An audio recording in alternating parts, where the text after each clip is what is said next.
அந்த காலத்தில் அண்ணாமலை ரெட்டியார்னு ஒருத்தர் இருந்தார். அவர் வெங்கனூர் அப்படிங்கிற கிராமத்தில் இருந்தார். அங்கேருந்து விருத்தாசலம் கோவிலுக்கு தவறாமல் போயிட்டு வந்துக்கிட்டு இருந்தார். இடையில வெள்ளாறு, அதில் ஒரு சமயம் வெள்ளம் வந்துட்டுது. இவரால் போக முடியல. அதோட விளைவு வெங்கனூர்லேயே ஒரு கோவில் கட்டணும் அப்படின்னு முடிவு பண்ணார், சிவாலயம். அந்த சமயத்தில் வடநாட்டில் பஞ்சம். அதனால் அங்கிருந்த பல சிற்பிகள் தென்னாட்டை நோக்கி வர ஆரம்பித்தாங்க. அவங்க வெங்கனூர் வழியாக வர்றது தெரிஞ்சதும் இவர் போய் பார்த்தார். இங்கே ஒரு கோவில் கட்டணும், அதுக்கு நீங்கள் உதவணும்னார். பஞ்ச காலத்தில் இப்படி ஒரு வாய்ப்பு கிடைச்சதில் அவங்களுக்கும் ரொம்ப மகிழ்ச்சி. உற்சாகத்தோடு ஒத்துக்கிட்டாங்க. ஆலய திருப்பணி ஆரம்பமாச்சு. அவங்களுக்கு வேண்டிய எல்லா வசதிகளையும் இவர் செஞ்சு கொடுத்தார். அவங்களுக்கு எந்த குறையும் இல்லாமல் பார்த்துக்கிட்டார். அது மட்டும் இல்லை, ஒவ்வொரு நாளும் அங்கே வருவார். உங்களுக்கு என்ன வேணும், எது வேணும்னு கேட்பார். ஏதாவது குறை இருந்தால் சொல்லுவாங்க, உடனே தீர்த்து வைப்பார். இவரும் கேட்பார், எந்த குறையாக இருந்தாலும் என்கிட்ட சொல்லுங்க அப்படின்னு சொல்லுவார். அதை தவிர இவராகவே கவனித்தும் அவங்களுக்கு என்னென்ன தேவைங்கிறத கண்டுபிடிச்சி அதையெல்லாம் கொடுத்துக்கிட்டு இருப்பார். என்ன தேவைன்னாலும் அதை நிறைவேற்றி வச்சுருவார். அந்த சிற்பிகளின் தலைவன் ஒருத்தன், அந்த ஆளுக்கு வெத்தலை பாக்கு போடுறது பழக்கம். இதை தெரிஞ்சுக்கிட்டு அதுக்காகவே ஒரு ஆளை ஏற்பாடு பண்ணார். வேணுங்கிறப்போலாம் நீ வெத்தலை சிவல் மடித்து கொடுக்க வேண்டியது உன் வேலை அப்படின்னு ஒருத்தனை ஏற்பாடு பண்ணிட்டார். இப்படியெல்லாம் செஞ்சதும் அவங்களுக்கும் ரொம்ப உற்சாகம். ரொம்ப பொறுப்பாக சிற்ப வேலைகளை செஞ்சுக்கிட்டு இருக்கிறாங்க. ஒரு நாள் என்னாச்சு தெரியுமா? அந்த சிற்பிகளின் தலைவன் ரொம்ப நுணுக்கமாக ஒரு வேலையை செஞ்சுக்கிட்டு இருக்கிறான். சாரம் போட்டு அது மேலே படுத்துக்கிட்டு அண்ணாந்து பார்த்து உச்சியில் நுணுக்கமான சிற்பங்களை உருவாக்கிக்கிட்டு இருக்கான். சிற்பியின் கவனம் செதறப்படாதுங்கிறதுனால இவர் மெதுவாக சத்தம் போடாமல் கிட்ட போய் நின்று அதை கவனிச்சிக்கிட்டு இருக்கிறார். அந்த சிற்பி வழக்கம் போல் வெத்தலை பாக்குக்காக இடது கையை கீழே நீட்டினான். அந்த சமயம் பார்த்து அவருக்கு தாம்பூலம் கொடுக்குறவன் அங்கே இல்லை, எங்கேயோ போயிருக்கிறான். அண்ணாமலை ரெட்டியார் என்ன பண்ணார் தெரியுமா? தனக்காக கொடுக்கப்பட்ட தாம்பூலத்தை வாங்கி சிற்பியின் கையில் கொடுக்குறார். அவன் வாங்கி போட்டுக்கிட்டான். இது என்ன இன்னைக்கு வெத்தலை சீவல் வேறு மாதிரி இருக்குது, வாசனை தாம்பூலமாக இருக்குது அப்படின்னு யோசனை பண்ணிவிட்டு கீழே திரும்பி பார்க்குறார். பார்த்தா ரெட்டியார் மறுபடியும் சிற்பி கை நீட்டும் பொழுது கொடுக்கறதுக்காக தாம்பூலத்தை மடித்து வாங்கி வச்சுக்கிட்டு தயாராக நிற்கிறார். சிற்பிக்கு அதிர்ச்சி. உடனே பொத்துன்னு கீழே குதிச்சான். ஐயா, என்ன இது நீங்களா அப்படின்னா. இவர் சொன்னார், நான் ஒன்றும் தப்பு பண்ணலையே, உன்னுடைய கை புண்ணியம் செஞ்ச கை, கோயில் கட்டுற கை, அந்த கைக்கு தாம்பூலம் கொடுக்கறதுல என்ன தப்பு அப்படின்னாராம். ஏற்கனவே பஞ்சத்தில் அடிபட்டு வந்த எங்களை நீங்கள் ஆதரித்ததே பெரிய விஷயம். இந்த செயல் என்னை ஒரு பெரிய கடனாளி ஆகிவிட்டுது. ஐயா, எங்களுக்கு உணவு உடை இதை மட்டும் நீங்கள் கொடுத்தா போதும், ஊதியம்னு எதுவும் வாங்க மாட்டோம் அப்படின்னு நானும். அந்த சிற்பி எவ்வளோ வற்புறுத்தியும் எதுவும் வாங்கிக்கலையாம். இந்த செய்தியை தமிழ் தாத்தா டாக்டர் ஊவேசா சொல்லியிருக்கிறார். அந்த காலத்தில் எப்படிப்பட்டவங்கெல்லாம் வாழ்ந்துருக்கிறாங்க பாருங்கள். இந்த காலத்தில் ஒருத்தர் கோவில் கட்டினார், வேலை செய்கிற எல்லாருக்கும் சாப்பாடு போடுவார். சிற்ப வேலை செஞ்சுட்டு சாப்பிட வர்ற ஒவ்வொருத்தர் கையையும் அன்பாக பிடிச்சி முத்தம் கொடுத்து உள்ளே அனுப்புவார். அந்த கைகளுக்கு நீங்கள் கொடுக்குற மரியாதையாது அப்படின்னு கேட்டாங்க. அது இல்லைங்க, ஏற்கனவே முதல் பந்தியில் சாப்பிட வந்தவன் மறுபடியும் வர்றானான்னு கண்டுபிடிக்கிறதுக்காக கையை பிடிச்சி மோந்து பார்க்குறேன் அப்படின்னாராம் அவர். ஒரு ஆள் ராமகிருஷ்ணரை தேடி வந்தான். அவன் கையில் 1000 பொற்காசுகள் வச்சுருந்தான். அதை அவர்கிட்ட கொடுத்து இதை ஏற்றுக்கணும் அப்படின்னு ரொம்ப பணிவாக கேட்டுக்கிட்டான். அவர் பார்த்தார், இது எனக்கு தேவையில்லை, ஆனாலும் உன்னுடைய மனசை புண்படுத்துறதுக்கு நான் விரும்பலை, அதனால் நீ கொடுக்குறத வாங்கிக்கிறேன்னார்.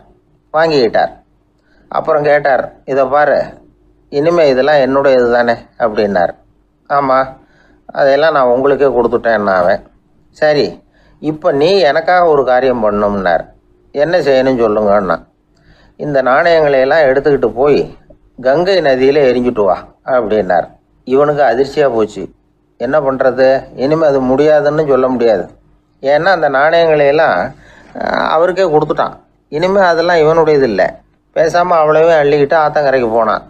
போனவன் ரொம்ப நேரம் திரும்பியே வரல. ராமகிருஷ்ணருக்கு சந்தேகம், என்ன ஆச்சு அந்த மனுஷனுக்கு, காசுகளோடு அந்த கங்கையில் குதிச்சுட்டானா, போகும்பொழுதே ஒரு மாதிரியாக தான் போனான், போய் என்னன்னு பார்த்துட்டு வாங்க அப்படின்னார். அங்கே இருந்த ஒருத்தர் ஓடி போய் பார்த்தார். அவர் போய் பார்க்கும்பொழுது அவன் அங்கேயே இருந்தான். அதுக்கப்புறம் அவர் திரும்பி வந்தார். விவரத்தை சொன்னார். அதாவது அவன் கங்கை கரையில் உட்காந்துக்கிட்டு ஒவ்வொரு நாணயமாக 1 2ன்னு எண்ணி வீசிக்கிட்டு இருக்கிறான். அவனை சுற்றி ஒரு கும்பல் நின்றுக்கிட்டு அவனை தடுத்துக்கிட்டு இருக்குது அப்படின்னு விவரத்தை சொன்னார் போயிட்டு வந்தவர். இதை கேட்டதும் ராமகிருஷ்ணரே புறப்பட்டு அங்கே போனாராம். என்ன இப்படி பண்ணிகிட்டு இருக்கிற? நான் உன்னை அந்த நாணயங்களை கங்கையில் வீசி எறிய சொன்னேன், நீ ஏன் அதை எண்ணிக்கிட்டு இருக்கிற அப்படின்னார். பழக்கம்தான் காரணம். நான் ஒவ்வொரு நாளும் ஒவ்வொன்றா சேமித்து வச்சேன். இன்றைக்கி என்கிட்ட நிறைய இருக்குது. உங்களுக்கு ஒரு 1000 நாணயங்களை கொடுக்கணுங்கிறது என்னோட ஆசை அப்படின்னா. இப்போ ராமகிருஷ்ணர் சொன்னார், ஒரே நேரத்தில் எல்லாத்தையும் சம்பாதிச்சிருந்தா நீ எண்ணுறது பொருத்தமாக இருக்கும். எல்லாத்தையும் இழக்கும்போது ஒவ்வொன்றா எண்ணிக்கிட்டு இழக்கிறதுங்கிறது சரியான செயல் இல்லை. அதனால் ஒரே தடவையாக எல்லாத்தையும் தூக்கி எறிஞ்சிடும் அப்படின்னார். இது இழப்பது அப்படிங்கிற ஒரு உயர்ந்த நிலை. இதை நாம் யதார்த்த வாழ்க்கையில் சம்மந்தப்படுத்தி பார்த்து குழப்பிக்கிட்டு இருக்கக்கூடாது. இழக்கிறேன்னு சொல்லிக்கிட்டு இருக்கிற காசையெல்லாம் ஆற்றுலையும் குளத்துலையும் கொண்டு போய் எரிஞ்சிட்டு வாங்க அப்படின்னு உபதேசம் பண்ணுறதாக யாரும் நினச்சிடக்கூடாது. இதில் நாம் புரிஞ்சிக்க வேண்டியது என்னென்னா, எதையாவது ஒன்றை இன்னொருத்தருக்கு கொடுக்கணும் அப்படின்னு விருப்பப்பட்டால் அதை மனப்பூர்வமாக கொடுத்துடணும். கொடுத்துட்டு அதையே நினச்சிக்கிட்டு இருக்கக்கூடாது. நம்மால் ஒருத்தர் ஒரு 100 ரூபா நோட்டை தன்னுடைய நண்பர் ஒருத்தர்கிட்ட கொடுத்து, இது உனக்கு தான் வச்சுக்கோ அப்படின்னார். அவர் பார்த்தார், இது இனிமேல் எனக்கு தானே சொந்தம் அப்படின்னார். ஆமான்னார் அவர். அப்படின்னா எனக்காக நீ ஒரு உதவி செய்யணும்னார். சொல்லுங்கள் செய்கிறேன்னார் அவர். இந்த 100 ரூபா நோட்டை தீ வச்சு கொளுத்தி விடுனார். இவர் அதிர்ச்சியாகி அவரை பார்த்தார். இப்போ அவர் சொன்னார், நீ எனக்கு அன்பாக கொடுத்தது இது. இந்த நோட்டு கள்ள நோட்டுங்கிறது எனக்கு முன்னாடியே தெரியும். சீக்கிரம் கொளுத்தி விடு, அதுதான் நம்ம 2 பேருக்குமே நல்லது அப்படின்னாராம் அவர். ஒரு தந்தை தன்னோட பிள்ளைய ரொம்ப தைரியசாலியாக வளர்க்கணும்னு ஆசைப்பட்டார். அதுக்காக அவனை கூப்பிட்டு உட்கார வச்சு இப்படி உபதேசம் பண்ணார். இதை பாருப்பா, நான் உன்னாட்டம் இருக்கிறப்போலாம் எதுக்கும் பயப்பட மாட்டேன், ரொம்ப துணிச்சலாக இருப்பேன். ஒரு நாள் ஒரு அப்பாவி எலிய ஒரு பூனை துரத்திட்டு ஓடிச்சு. நான் உடனே என்ன செஞ்சேன் தெரியுமா? அந்த பூனையை பிடிச்சேன், அது வாலில் ஒரு பட்டாசு சரத்தை கட்டினேன், கொளுத்தி விட்டேன். படபடன்னு வெடிக்க ஆரம்பிச்சுட்டுது. அது துள்ளிக்கிட்டு அங்கேயும் இங்கேயும் ஓடி இருக்கு பாரு ஓட்டம், ரொம்ப தமாஷு அப்படின்னார் அப்பா. இப்படி சொல்லிவிட்டு பையனை பார்த்து, இதை கேட்கறதுக்கு உனக்கும் துணிச்சல் வருதா? நான் என்னுடைய செயலை நீ கேட்குறப்போ உனக்கு துணிச்சல் வருதா அப்படின்னு கேட்டார். வருதுன்னா பையன். எப்படின்னா அப்படிங்கிற விவரத்தையும் சொன்னான் அவன். அதாவது எலியை விரட்டினத்துக்காக பூனை வாலில் பட்டாசு கொளுத்துனீங்க நீங்கள், பூனையை விரட்டினத்துக்காக உங்கள் கழுத்தில் பட்டாசு சரத்தை மாட்டினா என்னென்னு தோணுது எனக்கு அப்படின்னா பையன். பையனோட துணிச்சல் அப்பாவையே நடுங்க வச்சுட்டுது. அது சரி, ஒரு அப்பா பிள்ளைக்கு இப்படியா உபதேசம் பண்ணுறது? எல்லாருக்கிட்டையும் அன்பா பழகிறது எப்படி அப்படின்னு சொல்லி கொடுக்கணும். பிஞ்சு உள்ளங்களில் நஞ்ச தூவலாமா? ஒரு நாள் விநாயகர் ஒரு பூனையோடு விளையாடிக்கிட்டு இருந்தாராம். அப்படி ஆசையாக விளையாடிக்கிட்டு இருந்தப்ப அவரோட கை நகம் தவறுதெல்லாம் பூனையோட முகத்தில் பட்டுவிட்டு தான். அது ஒரு சின்ன கீரலை உண்டாகி விட்டுது. அப்பா அவர் அதை ஒரு பெருசாக நினைக்கல. கொஞ்ச நேரத்துக்கு அப்புறம் விநாயகர் வீட்டுக்கு வந்தார். அவங்க அம்மா பார்வதி தேவியை பார்த்தார். பார்வதி தேவி கன்னத்தில் விரலால் கீறினது மாதிரி ஒரு அடையாளம் இருந்தது. விநாயகருக்கு அதிர்ச்சி, ஆச்சரியம். நம்ம அம்மா இந்த உலகத்துக்கே தாயார், அப்பேற்பட்ட அவங்க முகத்திலேயே கீறலை உண்டாக்கக்கூடியவங்க யாராக இருக்க முடியும் அப்படின்னு யோசனை பண்ணார். தாயே, உன்னுடைய கன்னத்தில் இந்த வடு எப்படிம்மா ஏற்பட்டதுன்னு கேட்டார். குழந்தாய், இது நீ செஞ்ச காரியம்தான்ப்பா, உன்னுடைய கை நகம் கீறினதுனால ஏற்பட்ட வடு தான் இது அப்படின்னாங்க அவங்க. விநாயகர் திடுக்கிட்டு போட்டார். எப்படிம்மா அது? நான் எந்த காலத்துலேயும் ஒன்று அப்படி கீறினதாக எனக்கு நினைவு இல்லையே அப்படின்னார். இன்னைக்கு காலையில் ஒரு பூனையை கீறினதை நீ மறந்துட்டியா அப்படின்னாங்க அந்த அம்மா. விநாயகர் திகைச்சு போய் நின்னார். பார்வதி தேவி சொன்னாங்க, இதை பாருப்பா, இந்த உலகத்தில் இருக்கக்கூடிய எல்லா உயிர்கள்லேயும் நான் இருக்கிறேன். நான் தான் இந்த உலகமாக ஆகியிருக்கிறேன். ஆகையினால நீ யாரை துன்புறுத்தினாலும் அது உண்மையிலேயே என்ன துன்புறுத்தினதாக தான் முடியும் அப்படின்னாங்க. விநாயகர் மனசுக்குள்ளே ஒரு வெளிச்சம் ஏற்பட்டு தான். அதுக்கப்புறம் அவர் யாரையுமே கல்யாணம் பண்ணிக்காததுக்கு அதுதான் காரணமாக. இந்த உலகத்தில் எல்லாரையும், இங்கே இருக்கிற எல்லாத்தையும் தாயின் வடிவமாக அவர் பார்க்க ஆரம்பிச்சிட்டாராம். குருதேவர் ராமகிருஷ்ணர் இந்த கதையை எடுத்து சொல்லியிருக்கிறார். நபிகள் நாயகம் ஒரு தடவை ஒரு நாற்காலியில் உட்காந்து என்னமோ யோசனை பண்ணிகிட்டு இருந்திருக்கிறார். அப்போ அவரோட உடையில் ஒரு கீழ்ப்பகுதி தரையில் படிஞ்சு கிடந்திருக்குது. அங்கே விளையாடிக்கிட்டு இருந்த ஒரு பூனை அது மேலே படுத்து தூங்கி போயிடுச்சு. தொழுகை செய்ய வேண்டிய நேரம் வந்துட்டது. நபிகள் நாயகம் எழுந்திருக்க பார்த்தார். அப்போ தான் பூனை தன்னோட உடை மேலே படுத்து தூங்கிட்டு இருக்கிறது கண்ணில் படுது. பூனையோட தூக்கத்தை கலைக்க விரும்பல. அவர் தன்னுடைய சகோதரியை கூப்பிட்டார். ஒரு கத்திரிக்கோல் எடுத்துகிட்டு வர சொன்னார். பூனை படுத்திருந்த உடைப்பகுதி மட்டும் இருக்குல்ல, அதை மட்டும் அதோட கத்திரிச்சு விட்டுட்டு அதுக்கப்புறம் அவர் எழுந்திரிச்சு தொழுகைக்கு போனாராம். அதாவது பிற உயிர்கள்கிட்ட எப்படி அன்பு காட்டணுங்கிறத பெரியவங்க எவ்வளவோ விதத்தில் நமக்கு எடுத்து காட்டியிருக்கிறாங்க. இருந்தாலும் எத்தனை பேர் மனசில் அதெல்லாம் உரைச்சிருக்குது. நாமளும் நம்ம ட்ரெஸ்ஸு மேலே ஒரு பூனை படுத்திருந்தா ஒரு கத்திரிக்கோலை தான் தேடுவோம், எடுத்துகிட்டு வர சொல்லுவோம். துணியை வெட்டுறதுக்கு பதிலாக இல்லை அதோட வாழை வெட்டினா என்ன அப்படின்னு தோணும். ஒரு ஆள் ரொம்ப பிரியமாக ஒரு பூனையை ஆற்றுல குளிப்பாட்டிக்கிட்டு இருந்தானா. எப்படி? அந்த பூனையை ஆற்று தண்ணியில் அமுக்கி அமுக்கி குளிப்பாட்டிக்கிட்டு இருக்கிறான். அந்த வழியாக போன பெரிய ஒருத்தர் இதை பார்த்தார். இதை பார்ப்பா, பூனையை அது மாதிரி ஆற்று தண்ணியில் அமுக்கி குளிப்பாட்டாத, மூச்சு திணறி செத்து போடும் அப்படின்னு அட்வைஸ் பண்ணார். நீ போய் அவன் வேலையை பார்த்துக்கிட்டு, எனக்கு எல்லாம் தெரியும்னு இவன். சரின்னு அவர் போயிட்டார். கொஞ்ச நேரம் கழித்து அவரே அந்த வழியாக திரும்பி வந்துக்கிட்டு இருந்தார். ஆற்றுல பூனையை குளிப்பாட்டிக்கிட்டு இருந்தவன் அழுதுகிட்டு உட்காந்துருக்கிறான். பக்கத்தில் அந்த பூனை செத்து கிடக்குது. இதை பார்த்தார் பெரியவர். நான் தான் அப்போவே சொன்னேனே அந்த பூனையை ஆற்றுல நினைக்காதேன்னு, அதை கேட்டிருந்தா இப்படி ஆயிருக்குமா அப்படின்னார். அந்த ஆள் கோபமாக இவரை முறைச்சி பார்த்தான். அட போய்யா, இந்த பூனை ஆற்றுல குளித்ததுனால ஒன்றும் செத்து போகல, குளித்ததுக்கு அப்புறம் அதோட உடம்பு ஈரமாக இருக்குதுன்னு அதை புழிஞ்சேன், அதனால தான் இப்படி ஆயிட்டுது அப்படின்னு நானா. ஒருத்தரை பார்த்து உன்னுடைய நண்பர்கள் யார் அப்படின்னு ஒரு கேள்வி கேட்டு பாருங்க. கொஞ்சம் யோசித்து பதில் சொல்லுவாங்க. அவங்கக்கிட்டேயே உன்னுடைய எதிரிகள் யார் அப்படின்னு கேளுங்க, கடகடன்னு ஒப்பிச்சிருவாங்க. நம்ம மனசு இருக்க அது எப்படின்னா, நம்ம நண்பர்களை விட எதிரிகளை அது நல்லா ஞாபகத்தில் வச்சுக்கும். இது ஒரு ஆச்சரியமான உண்மை. உங்களால் நண்பர்களை மறந்துட முடியும், ஆனால் எதிரிகளை மறந்துட முடியாது. இது ஒரு வேடிக்கையான நிலைமை தான். அழகான தருணங்களை நாம் ஏன் மறந்துடுறோம்? இது இயற்கை. ஏன்னா நம்ம மனசு மலர்களை கவனிக்கிறது இல்லை, அதில் இருக்கிற முள்ளை தான் கவனிக்குது. தன்னை காயப்படுத்துகிற எதையும் அது உடனே கண்டுகொள்ளுது. ஒரு தெளிந்த சிந்தனை உடைய மனசு மிக அழகாக உள்ள எல்லாத்தையும் கவனிக்கும். அது நன்றியுடன் உணரக்கூடிய எல்லாத்தையும் பார்த்து குறிச்சிக்கும். இப்படிப்பட்டவங்க வாழ்க்கை இயல்பாகவே நல்லா அமையும். அது ரொம்ப அபூர்வம். மனசில் உள்ள ஒரு சிறிய அமைப்பை மாற்றுவதை பொறுத்து தான் இந்த விஷயம் அப்படிங்கிறார் ஓஷோ. ஒரு யூத கோவில் இருந்து தான், அது யூதர்களின் மடமாகவும் இருந்தது. அங்கே ஒரு தலைமை குரு, அவர் ரொம்ப கண்டிப்பானவர். அந்த கோவிலை ஒட்டி ஒரு தோட்டம். ஒரு நாள் காலையில் அந்த தோட்டத்தில் 2 இளம் யூதர்கள் நடந்து போய்கிட்டு இருக்கிறாங்க. காலையில் 1 மணி நேரம், மாலையில் 1 மணி நேரம் அவங்க அந்த தோட்டத்தில் நடக்கிறதுக்கு அனுமதி உண்டு. மற்ற நேரங்களில் அவங்க மத புத்தகங்களை படிக்கணும், பிற விதிமுறைகளை கடைபிடிக்கணும். அந்த 2 பேருமே தொடர்ந்து புகைப்பிடிக்கிற பழக்கம் உள்ளவங்க. ஆனால் கோவில் மடத்தில் இருக்கிறப்போ அவங்க புகைப்பிடிக்க முடியாது, அது கடுமையான குற்றம். சரி, நாம் தோட்டத்தில் இருக்கிறப்போவாவது புகைப்பிடிக்கலாமா அப்படின்னு ஒரு ஆசை அவங்க 2 பேருக்குமே. இருந்தாலும் பயம்.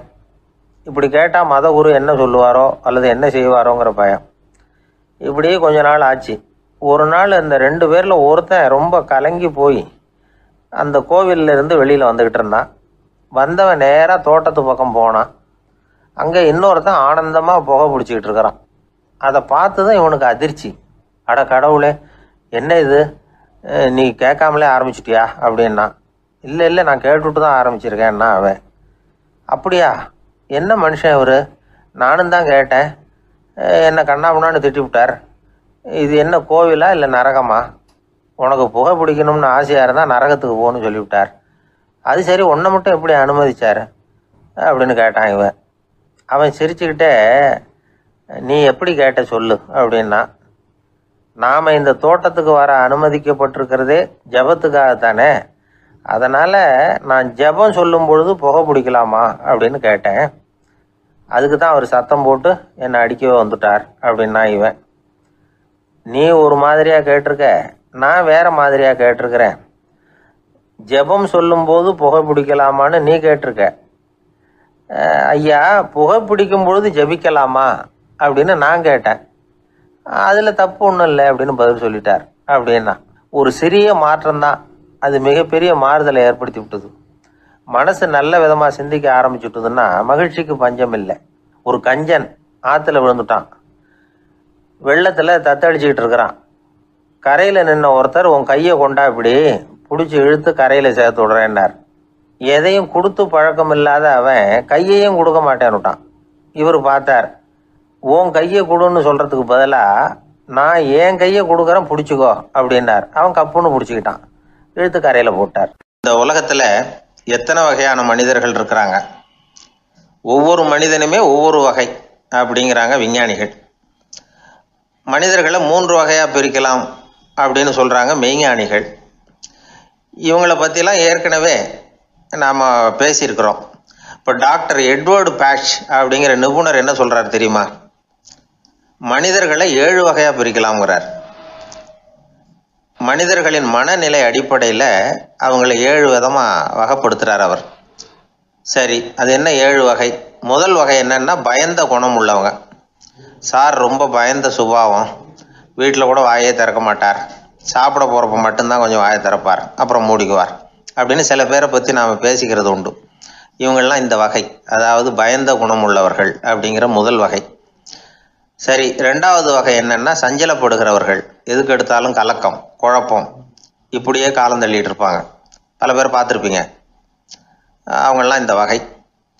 3வது வகை என்னன்னா யதார்த்த உலகை மறந்து கற்பனை உலகத்திலேயே மிதக்கிறவங்க. இளைஞர்கள், கவிஞர்கள், இப்படி பல பேர் இருக்கிறாங்க. எப்போ பார்த்தாலும் கற்பனை உலகத்திலேயே மிதந்துக்கிட்டு இருப்பாங்க. கிட்டத்தில் போய் என்னங்க ஒரு மாதிரியாக இருக்கிறீங்க அப்படின்னு கேட்டு பாருங்க, அவங்களெல்லாம் ஏதோ ஒரு அற்ப புழுவை பார்க்குறது மாதிரி அவங்கள பார்ப்பாங்க.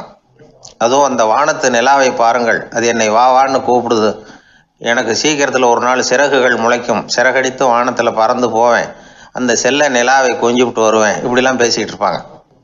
கொஞ்சிறது அப்புறம் இருக்கட்டும், இப்போ கஞ்சிக்கு வழியே பாருப்பா அப்படின்னா அதை காதில் வாங்க மாட்டாங்க. நாம் ஏதோ இந்த உலகத்தை அனுபவிக்க தெரியாதவர்கள் மாதிரி நம்மளை அவங்க கவனிப்பாங்க. இப்படி ஒரு ரகம். 4வது வகை மனிதர்கள் எப்படின்னா இவங்க தனிமை உணர்வு மிக்கவர்கள். இவங்க மற்றவங்களோட இயல்பாக நெருங்கி பழகிறதில்ல, தான் உண்டு தன்னுடைய வேலை உண்டுன்னு இருந்துட்டு போகிறவங்க. அடுத்த வீட்டில் இருக்கிறவர் யார் அப்படின்னு கேட்டால் கூட அடுத்த வீடுன்னு ஒன்று இருக்கா அப்படிங்கிறது மாதிரி நம்ம முகத்தை பார்ப்பாங்க. அவங்ககிட்ட மேற்கொண்டு நாம் என்னத்தை பேச முடியும்? இப்படி ஒரு வகை. 5வது வகை மனிதர்கள் எப்படின்னா இவங்க மற்றவங்க செல்வாக்குக்கு உட்பட மறுப்பவர்கள். அடுத்தவங்களோட செல்வாக்குக்கு இவங்க ஆட்படுறதில்ல. நான் யார் தெரியுமான்னு கேட்டால் அதை தெரிஞ்சுட்டு எனக்கு என்ன ஆக போகுதும்பாங்க. இவங்கெல்லாம் அந்த ரகம். 6வது வகை மனிதர்கள் எப்பவும் எதுலேயும் பற்றில்லாமல் இருக்கிறவங்க. இது ஒரு துறவு மனப்பான்மை. இயல்பாகவே சில பேர் இப்படி உண்டு, அவங்களுக்கு எதுலேயும் ஒரு ஈடுபாடு இருக்காது. அப்படிப்பட்டவங்கெல்லாம் 6வது வகை. 7வது வகை மனிதர்கள் மற்றவங்க கவலையை தன்னுடையதாக ஆக்கிக்கிட்டு கவலைப்படுறவங்க. இவங்கெல்லாம் மகாத்மாக்கள். தாம் வேறு அடுத்தவங்க வேறு அப்படிங்கிற எண்ணம் இவங்களுக்கு வர்றதில்லை. அதனால் அடுத்தவங்களுக்கு ஒரு துன்பம் வந்ததுன்னா இவங்களால சும்மா இருக்க முடியறதில்ல. ஆகக்கூடி இப்படி 7 விதமான மனிதர்களை அடையாளம் காட்டுறார் அந்த நிபுணர். இதில் நாம் எந்த வகையில் வர்றோம் அப்படிங்கிறத நாம் தான் அடையாளம் கண்டுபிடிக்கணும். எனக்கு தெரிஞ்ச ஒரு மனிதர் உண்டு. அவர் ஒரு வித்தியாசமான வகை. எதையும் நடைமுறை சாத்தியமாக சிந்திக்கிறவர். எப்பவும் அடுத்தவங்களும் நல்லா இருக்கணும், நாமும் நல்லா இருக்கணும் அப்படின்னு ஆசைப்படுறவர். அவருக்கு ஒரு சமயம் திடீர்னு உடம்பு சுகம் இல்லாமல் போயிட்டுது. டாக்டர்கிட்ட போனார், பணம் கொடுத்தார், வைத்தியம் பார்த்துக்கிட்டார். அவர் எழுதி கொடுத்த மருந்து சீட்டை வாங்கினார். ஒரு மருந்து கடைக்கு போனார், பணம் கொடுத்தார், மருந்து வாங்கினார். அதை எடுத்துகிட்டு வீட்டுக்கு வந்தார். அதுக்கப்புறம் அந்த மருந்து அவர் சாப்பிடணும்ல, சாப்பிடவே இல்லை, அப்படியே சும்மா வச்சுட்டார். அவரை பார்த்து கேட்டேன், ஏன் சார் இப்படி பண்ணுறீங்க, வீண் செலவு தானே இது, நீங்கள் ஏன் டாக்டர்கிட்ட போய் பணம் செலவு பண்ணுனீங்கன்னு கேட்டேன். அவர் சொன்னார், டாக்டர் வாழணும் இல்லையா, அதனால தான் அப்படின்னார். சரி, அப்புறம் ஏன் மருந்து வாங்கினீங்க அப்படின்னு கேட்டேன். மருந்து கடைக்காரர் வாழணும் இல்லையா, அதனால தான் அப்படின்னார். சரி, அப்புறம் ஏன் வாங்கின மருந்து சாப்பிடாம வச்சுட்டீங்க அப்படின்னதுக்கு, நான் வாழணும் இல்லையா அதனால தான் அப்படின்னார். இவர் வாழ்க்கையை புரிஞ்சுக்கிட்டவர். இப்படி வாழ்க்கையை புரிந்து கொண்டு வாழ தெரிஞ்சுக்கணும். எந்த வகை மனிதர் நாம் அப்படிங்கிறத புரிஞ்சுக்கிட்டு வாழ்ந்தோம்னா வாழ்க்கையில் வெற்றி நிச்சயம். அது ஒரு புகைவண்டி நிலையம். அங்கே ஒருத்தர் காலார நடந்து வந்துக்கிட்டு இருந்தார். அவர் தன்னுடைய வீட்டில் உட்காந்து ரொம்ப நேரம் எழுதுவார். எழுதுகிற நேரம் போக மற்ற நேரங்களில் தம்முடைய சொந்த வயல்களில் வேலை பார்ப்பார். அது முடிஞ்சதும் என்ன பண்ணுவார்னா பக்கத்தில் இருக்கிற புகை வண்டி நிலையத்துக்கு போவார். அங்கே கொஞ்சம் நேரம் அப்படியே காலார நடந்து வருவார். இது அவருடைய அன்றாட வழக்கம். அன்னைக்கு அது மாதிரி தான் அவர் நடந்து வந்துக்கிட்டு இருக்கிறார். அந்த சமயத்தில் அங்கே நடைமேடையில் ஒரு அம்மையார் நின்றுட்டு இருக்கிறாங்க. இவரை கண்டதும் கையை தட்டி கூப்பிட்டாங்க. இங்கே கொஞ்சம் வர முடியுமா அப்படின்னாங்க. இவர் போனார். என்னங்கன்னு விசாரித்தார். அந்த அம்மையார் விவரம் சொன்னார். ஐயா, நானும் என்னுடைய வீட்டுக்காரரும் இங்கே வந்தோம். அதுவும் நிற்கிதே, அந்த ரயிலில் ஏறி ஊருக்கு போகணும். என்னுடைய வீட்டுக்காரரு அதுவும் அந்த உணவு விடுதிக்கு போயிருக்கார், இன்னும் வரல. அவர் வர்றதுக்குள்ளே ரயில் புறப்பட்டுரும் போல இருக்கு. நீங்கள் ஓடி போய் அவரை அழைச்சிக்கிட்டு வர முடியுமா அப்படின்னு கேட்டாங்க. சரின்னார் இவர். உடனே அந்த அம்மா தன்னுடைய கணவர் எப்படி இருப்பார் அப்படிங்கிற அடையாளங்களை கொஞ்சம் சொல்லி அனுப்புனாங்க. போய் தேடிக்கிட்டு இருக்க வேண்டாமேங்கிறதுக்காக. பார்க்குறதுக்கு எப்படி இருப்பார், இந்த மாதிரி ஆடை அணிஞ்சிருப்பார் அப்படின்னு விவரமாக சொன்னாங்க. அதை இவர் கவனமாக கேட்டுக்கிட்டார். நீங்கள் போய் அழைச்சிட்டு வாங்க, வந்த உடனே உங்களுக்கு உண்டான கூலியையும் கையோடு கொடுத்து விட்றேன் அப்படின்னாங்க அந்த அம்மா. இவர் போனார். அந்த அம்மா சொன்ன அடையாளங்களை வச்சு அவர் வீட்டுக்காரரை கையோடு கூட்டிகிட்டு வந்துட்டார். கொண்டுட்டு வந்து அந்த அம்மா கிட்ட ஒப்படைச்சார். உடனே அவரும் ஏற்கனவே சொன்ன பிரகாரம் அவருக்கான கூலி பணத்தையும் கொடுத்தாங்க. அவரும் எதுவும் மறுப்பு சொல்லாமல் அதை வாங்கிக்கிட்டார். வாங்கிக்கிட்டு திரும்பினார். அந்த சமயத்தில் எதிரில் வந்த ஒருத்தர் அவர் அடையாளம் கண்டுபிடிச்சிக்கிட்டார். அவங்க ரெண்டு பேரும் பேசிக்கிறது இவங்க காதில் விழுந்தது. அப்போ தான் இவங்களுக்கு அது புரிஞ்சுது.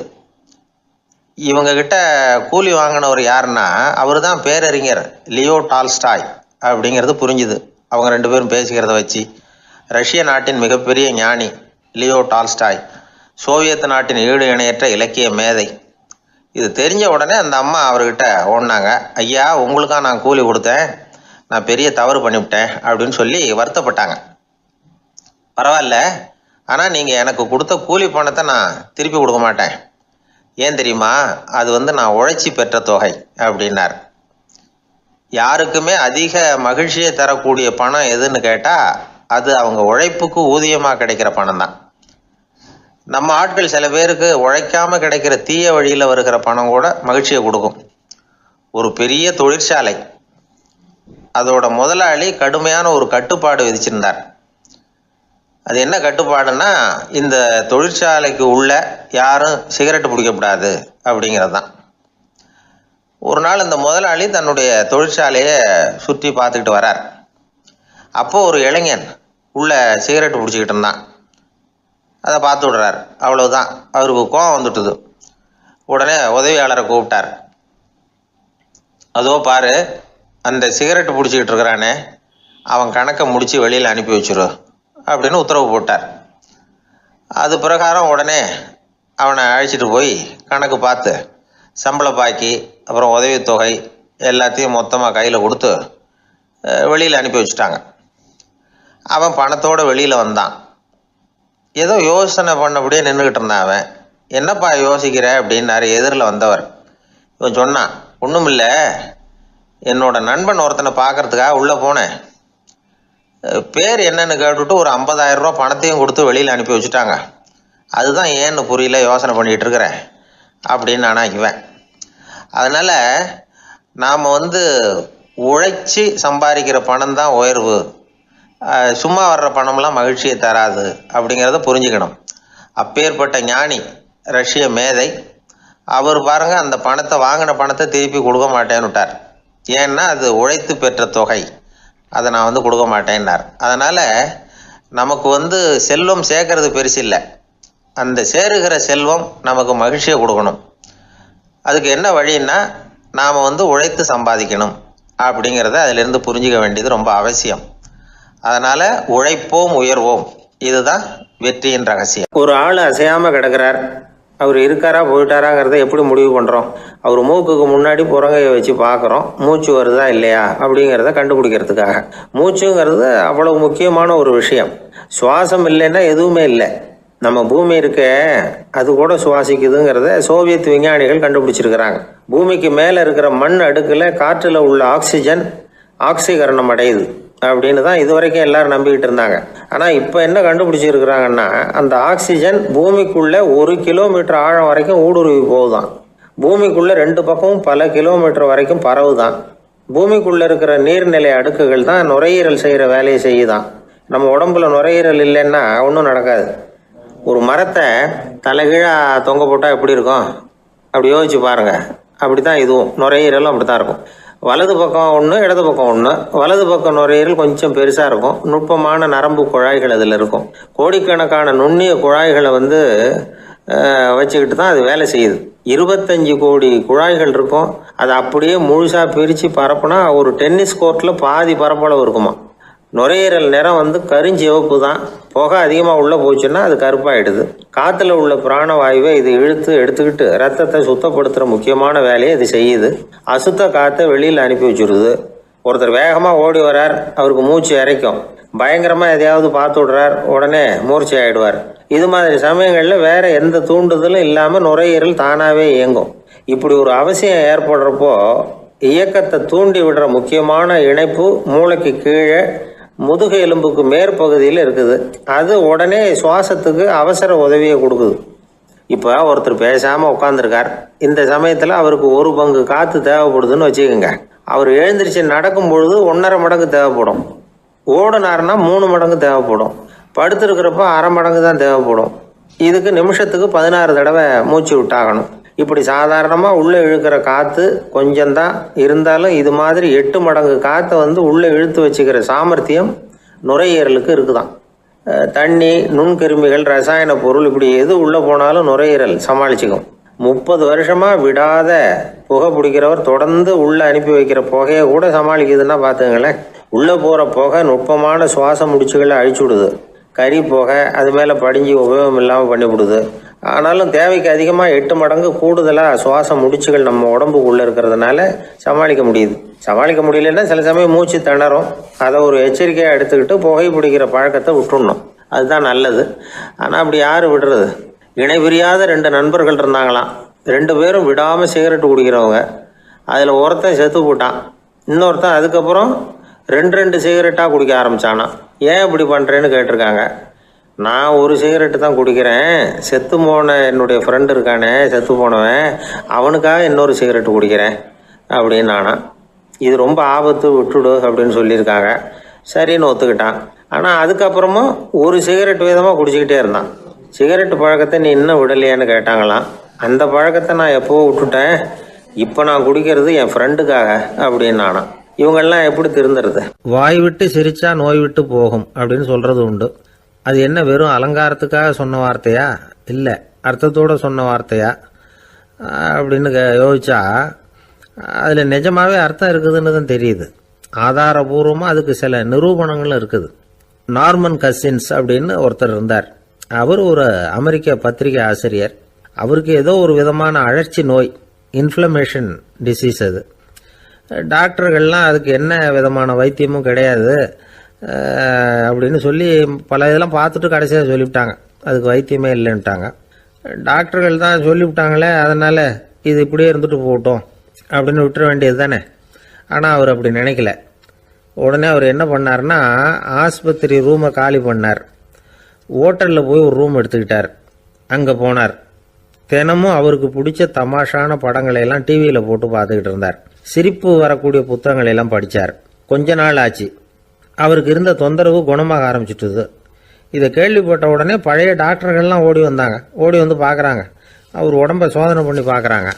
பார்த்தா அவர் உடம்பு குணமாகறதுக்கு உதவியாக இருந்தது சிரிப்பு தான் அப்படிங்கிறத விஞ்ஞானபூர்வமாக அவங்க ஒத்துக்கிட்டாங்களாம். இருந்தாலும் சிரிப்பு எந்த முறையில் எந்த விதத்தில் உதவி பண்ணுது அப்படிங்கிறத இன்னமும் சரியாக புரிஞ்சிக்க முடியல. ஆனாலும் ஒரு சில விஷயங்கள் மட்டும் புரியுது. அது என்னன்னா, சிரிப்பு சுவாசத்தை மேம்படுத்துது, ரத்த அழுத்தத்தை குறைக்குது, உடம்பு குணமாகறதுக்கே உரிய சில ஹார்மோன்கள் அதிகமாக உருவாகி வர்றதுக்கு வழி செய்யுது.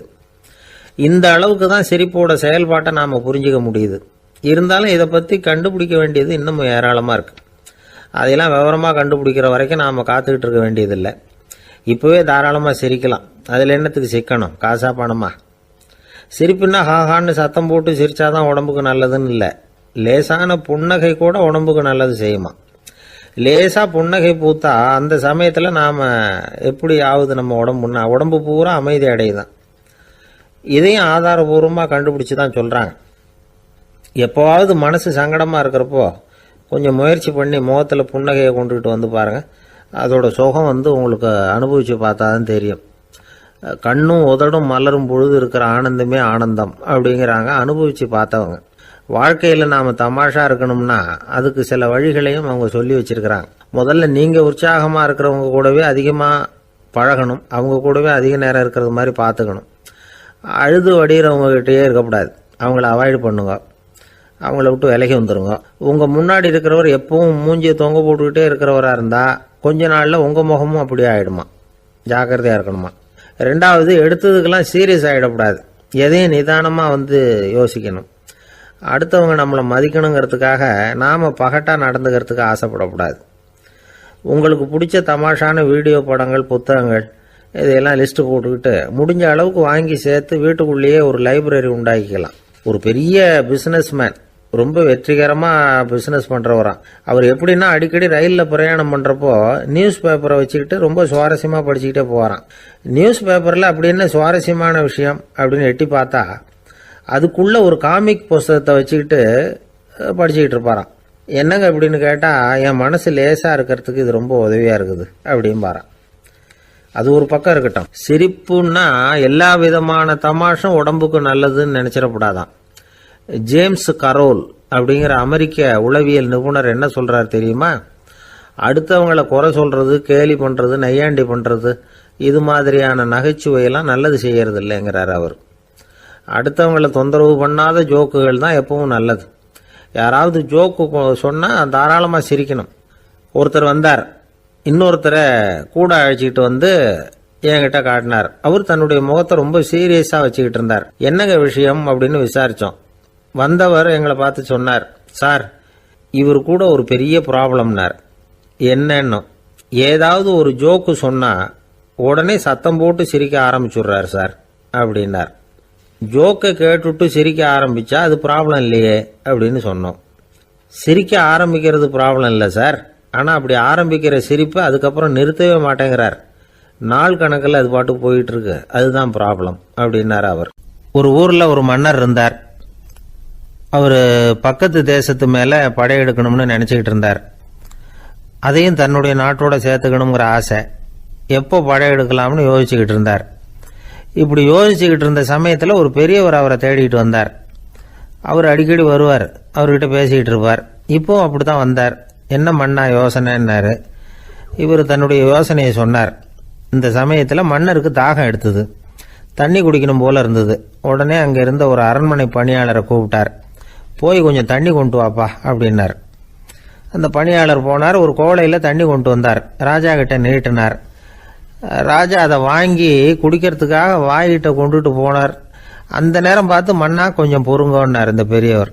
ஆவலோட குடிக்க போன மன்னர் அப்படியே நிறுத்திக்கிட்டு பெரியவரை பார்த்தார். இப்போ அந்த பெரியவர் சொன்னார், மன்னா, இப்போ உங்களை விட வலிமை உள்ள ஒரு சக்தி உங்களுக்கு தண்ணி கொடுக்க மறுத்துடுதுன்னு வைங்க, உங்களை குடிக்க விடாமல் தடுத்துடுது அப்படின்னா, இப்போ இந்த ஒரு கோவள தண்ணீரை வந்து என்ன விலை கொடுத்து வாங்குவீங்க அப்படின்னு கேட்டார். இப்போ எனக்கு இருக்கிற தாகத்துக்கு என்னுடைய அரசாங்கத்தில் பாதியையாவது கொடுத்து இந்த தண்ணியை வாங்கறதுக்கு தயங்க மாட்டேன்னார் அவர். சரி, இப்போ அந்த தண்ணியை குடிங்கன்னார் பெரியவர். மன்னர் ஆவலோடு அந்த தண்ணியை குடிச்சு முடித்தார்.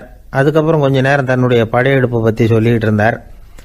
கொஞ்ச நேரம் கழித்து மறுபடியும் இந்த பெரியவர் கேட்டார், மன்னா, இப்போ நீங்கள் ஒரு கோவள தண்ணீரை வந்து குடிச்சு முடிச்சுட்டீங்க. இப்போ அந்த தண்ணீர் உங்கள் உடம்பை விட்டு வெளியில் வரக்கூடிய பாதை அடப்பட்டு போச்சு அப்படின்னு வச்சுங்க, அதை வெளியேற்றுவதற்காக நீங்கள் எவ்வளவு செலவழிப்பீங்க அப்படின்னு கேட்டார். மன்னர் யோசனை பண்ணார். அப்படி ஒரு நிலைமை ஏற்பட்டு போச்சுன்னா என்னுடைய அரசாங்கம் பூராவையும் அதுக்கு ஈடாக தர்றதுக்கு கூட தயங்க மாட்டேன்னார்.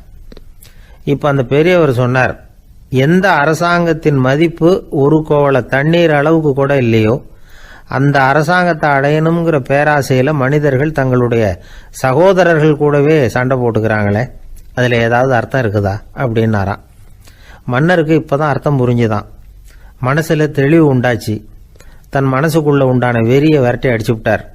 அதுக்கப்புறம் நிம்மதியாக ஆட்சி புரிஞ்சார். இப்படி ஒரு கதை. உயிருக்கு என்ன விலை கொஞ்சம் யோசனை பண்ணி பாருங்கள். ஆனால் அது இப்போ எவ்வளோ மலிவாக போயிட்டுது, அதையும் யோசனை பண்ணி பாருங்களேன். ஆசை வந்து பேராசையாக மாறுது, அப்புறம் அது வெறியாக ஆகுது, அதுக்கப்புறம் பைத்தியம் முடியுது. இந்த காலத்து மனிதர்களுக்கு 2 விதமான பைத்தியம் பிடிச்சிருக்கிறதாக ஒரு பெரியவர் சொல்கிறார். ஒன்று பணம், இன்னொன்று அதிகாரம். இதெல்லாம் எவ்வளவு காலத்துக்கு நீடிக்கும்? ஒரு சர்வாதிகார நாட்டில் 3 பேர் ஜெயிலில் இருட்டு அறையில் பேசிக்கிட்டு இருக்கிறாங்க. நீ எப்படி இந்த ஜெயிலுக்கு வந்த அப்படின்னு ஒருத்தர் கேட்டாராம். இந்த நாட்டு ராஜாவை ஆதரித்து நான் பிரச்சாரம் பண்ணினேன், அதனால் கூட்டத்தில் தகராறு வந்துட்டுது, கலவரமாக போச்சு, அதுக்கு நான் தான் காரணம்னு அரெஸ்ட் பண்ணி இங்கே கொண்டாந்து போட்டாங்க அப்படின்னாராம் அவர். சரி, நீ எப்படி இங்கே வந்த அப்படின்னு இன்னொருத்தரை பார்த்து கேட்டிருக்கார். நான் இந்த நாட்டு ராஜாவை எதிர்த்து பிரச்சாரம் பண்ணேன், அதனால் கலவரம், அரெஸ்ட் பண்ணி கொண்டாந்து போட்டாங்கன்னார். சரிப்பா, நீ எப்படி அங்கே வந்த அப்படின்னு 3வது ஆளை பார்த்து இவங்க கேட்டாங்களாம். இதுக்கு அந்த ஆள் மெதுவாக வெளிச்சத்துக்கு வந்து நான் தான் இந்த நாட்டு ராஜா அப்படின்னாராம். ஒரு நண்பர் ஆனந்தமாக சிகரெட் பிடிச்சிக்கிட்டு இருந்தார். இந்த பழக்கத்தை விட்டுவிடுங்களேன் அப்படின்னு சொல்லி பார்த்தோம். விட்டுடலாம்னு தான் பார்க்குறேன், ஆனால் முடியலையேன்னார். மனசு வச்சா எல்லாம் முடியும் அப்படின்னோம். அவர் கொஞ்ச நேரம் யோசனை பண்ணார். அப்புறம் சொன்னார், சரி சார், இதுதான் நான் பிடிக்கிற கடைசி சிகரெட் அப்படின்னு சொல்லி ரொம்ப அழுத்தமாக புகையை உள்ளுக்கு இழுத்தார். அதுக்கப்புறம் அந்த துண்டு சிகரெட்டை வீசி எறிஞ்சுட்டார். ஒருத்தர் இது மாதிரி தீர்மானம் பண்ணி தன்னுடைய கடைசி சிகரெட்டை தூக்கி எறிஞ்சுட்டார்னா அது ஒரு பெரிய விஷயம்தான். அதுக்கு பிறகு அவர் உடம்புல படிப்படியாக என்னென்ன மாற்றங்கள் நடக்கும் அப்படிங்கிறத பற்றி ஒரு விவர பட்டியலே வெளியிட்டிருக்கிறாங்க. அது என்ன விவரம் தெரியுமா? ஒருத்தர் புகைப்பிடிக்கிற பழக்கத்தை நிறுத்துறாருன்னு வச்சுங்க. அப்படி அவர் நிறுத்தின 20 நிமிடங்களுக்குள்ள உயர் ரத்த அழுத்தம், உடல் வெப்பம், நாடி துடிப்பு இதெல்லாம் சரியான நிலைமைக்கு வந்துடுதான். 8 மணி நேரத்துக்குள்ள இந்த ஸ்மோக்கர்ஸ் பிரீத் அப்படிங்கிற தன்மை மறைஞ்சிருதான். ரத்தத்தில் உள்ள கார்பன் மோனாக்சைடு அளவு குறையுதான், ஆக்சிஜன் அளவு கூடுதான், சரியான அளவுக்கு வந்துடுதான். ஒருத்தர் கடைசி சிகரெட்டை தூக்கி எறிஞ்சுட்டார்னா 24 மணி நேரத்துக்குள்ள மாரடைப்பு ஏற்படுறதுக்கான வாய்ப்பு குறைஞ்சுடுதான். 48 மணி நேரத்துக்குள்ள உணர்வு நரம்புகளின் முனைப்பகுதிகள் மறுபடியும் ஒன்று சேர்ந்துருதான். அதனால நாக்கு சுவை உணர்வு, மூக்கின் முகரும் சக்தி இதெல்லாம் மேம்படுதான், நல்ல நிலைமைக்கு வந்துடுதான். சிகரெட்டை நிறுத்தின 3 நாளுக்குள்ள மூச்சு விடுறது சுலபமாயிடுதான். இப்படி அவங்க பட்டியல் நிறைய சொல்றாங்க. 2 அல்லது 3 மாசத்துக்குள்ள என்ன ஆகும் தெரியுமா? ரத்த ஓட்டம் மேம்படுது, நடக்கிறது சுலபமாயிடுது. நுரையீரல் கொள்ளளவு 30% அதிகரிக்குது. 1லிருந்து 9 மாசத்துக்குள்ள சுவாச குறைபாடுகள் நீங்குது. நுரையீரலில் இருக்கக்கூடிய இந்த அசுத்தம் வடிகட்டும் திசுக்கள் சரியா வேலை செய்ய ஆரம்பிச்சிருது. 1 வருஷத்துக்குள்ள இந்த இதய அழுத்த நோய்க்கான வாய்ப்பு பாதியாக குறைஞ்சிருது. இந்த சிகரெட்டை நிறுத்தின 5 வருஷத்துக்குள்ள ஒரு நாளைக்கு 1 பாக்கெட் சிகரெட் பிடிக்கிறவர்களில் நுரையீரல் புற்றுநோயினால சாகிறவர்கள் எண்ணிக்கை பாதியாக குறைஞ்சிருது. புற்றுநோய் செல்கள் சீரமைக்கப்படுது. ஆக ஒருத்தர் புகைக்கிறத விட்டுணும்னு தீர்மானம் பண்ணி தன் கையில் இருக்கிற சிகரெட்டை இதுதான் கடைசின்னு சொல்லி தூக்கி எறிஞ்சுட்டா அதுக்கப்புறம் படிப்படியாக இவ்வளவு நன்மைகளும் மாற்றங்களும் ஏற்படுறதாக இந்த அமெரிக்கன் கேன்சர் சொசைட்டி தெரிவிச்சிருக்குது. அதனால புகைப்பழக்கம் உள்ளவங்க இதையெல்லாம் கொஞ்சம் யோசிச்சு பார்த்து அந்த பழக்கத்தை விட்டு விடுறது ரொம்ப நல்லது. ஆனால் அதையெல்லாம் நாம் சொன்னால் யார் கேட்குறாங்க? என்னுடைய நண்பர் ஒருத்தர் புகைப்பழக்கம் உள்ளவர், அவர் என்கிட்ட சொன்னார், சார், சிகரெட் பிடிக்கிற பழக்கத்தை விட்டு விடுறது என்னை பொறுத்த வரைக்கும் ஒன்றும் பெரிய கஷ்டமான செயல் இல்லை, அது ரொம்ப சுலபம் அப்படின்னார். எப்படி சொல்கிறீங்கன்னு கேட்டேன். நான் ஏற்கனவே 20 தடவை அந்த பழக்கத்தை விட்டுருக்கேன் சார் அப்படின்னார் ரொம்ப பெருமையாக. ஒரு குழந்தை பிறந்துதான் ஒரு வீட்டில். அந்த குழந்தைக்கு என்ன பேர் வைக்கிறதுங்கிறது ஒரு தகராறு. இந்த குழந்தைக்கு என்ன பேர் வைக்கிறதுங்கிறதுல தகராறு வந்துடுது. யார்? கணவனுக்கும் மனைவிக்கும். அவன் என்ன சொல்கிறான், எங்கள் அப்பா பேரை தான் வைக்கணுங்கிறான் அவன். இந்த அம்மா என்ன சொல்லுது, இல்லை எங்கள் அப்பா பேரை தான் வைக்கணும் அப்படிங்குது. காலையிலேருந்து சண்டை, தகராறு. எதிர்த்த வீட்டுக்காரன் பார்த்தான், இது என்ன காலையிலேருந்து எதிர்த்த வீட்டில் தகராறு நடக்குது, என்னென்னு போய் கேட்டிருக்கான். என்னம்மா உங்களுக்கு உள்ள தகராறு, காலையிலேருந்து பார்த்தேன் அப்படின்னா. ஒன்றும் இல்லைம்மா, எங்கள் குழந்தைக்கு பேர் வைக்கிறதுல எங்களுக்கு உள்ளே ஒத்து போக முடியல, நான் எங்கள் அப்பா பேரை வைக்கணுங்கிறேன், அந்த அம்மா அவங்க அப்பா பேரை வைக்கணுங்குது, அதுதான் எங்களால் குடும்பத்தில் ஒரு நிம்மதி இல்லாமல் இருக்கிறோம், தகராறு பண்ணிகிட்ருக்கோம் அப்படின்னு நானா. அப்போ எதிர்த்த வீட்டுக்காரன் சொல்லியிருக்கான், எதிர்த்த வீட்டுக்காரன்னு நான் எதுக்கு இருக்கிறேன், நான் பஞ்சாயத்து பண்ணி வைக்கிறேன், உங்களுக்குள்ள என்ன இது பேர் தானே வைக்கணும், ஏன்ப்பா உங்கள் அப்பா பேர் என்ன அப்படின்னு அவனை கேட்டிருக்கான். எங்கள் அப்பா பேர் சீனிவாசன் அப்படின்ட்டுருக்கான். இந்த அம்மாவை உங்கள் அப்பா பேர் என்னம்மா, கிருஷ்ணன் அப்படின்னு சொல்லி இவன் யோசிச்சு பார்த்தான். குழந்தைக்கு சீனிவாச கோபாலகிருஷ்ணன் பேர் வைங்க போங்க அப்படின்ட்டு போயிட்டான். ஏற்ற விட்டு தீர்த்து வச்சுட்டு போயிட்டான். போனதுக்கப்புறம் இவங்க 2 பேரும் பேசிக்கிட்டாங்க.